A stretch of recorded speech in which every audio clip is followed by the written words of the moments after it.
Victoria woman has a mystery on her hands. As she was renovating her home, she found a handwritten notebook dating back to the 1920s that was concealed inside a wall. It is a book that was so important to its original owner, it offered a reward to anyone who may have found it.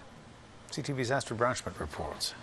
Its pages are tattered, its cover dusty, but this little notebook is a piece of Victoria's history. Mandeep Shahi found it last week while renovating her garage.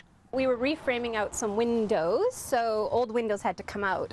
So as we were replacing that window over there, it fell out as the old frame was pulled out. At first glance, Shahi thought the record was written by someone who was collecting debts between 1924 and 1928. It looked like maybe poker earnings or just some sort of collections because it has addresses, names, and dollar values beside it. But looking closer, it appears to be a handwritten log of business transactions.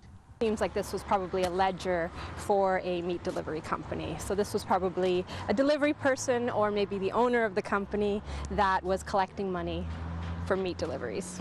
The owner of the book was so protective of his financial records, so worried he might lose his book, he wrote a special message inside. Please return to Gladstone Meat Market and that there's a reward. Where was Gladstone Meats? Who was the owner of this signature? And what was the reward? So many questions Shahi hopes to answer now that her curiosity has been piqued.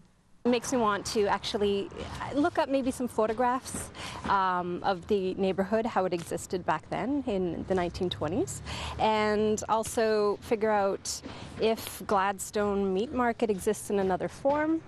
For now, Shahi says the book stays with the house, unless the relatives of the original owner are found. If it means something to them, yes, they can have it. It's a small part of Victoria's immense history that might just mean the world to someone else. Astrid Brownschmidt, CTV News, Victoria.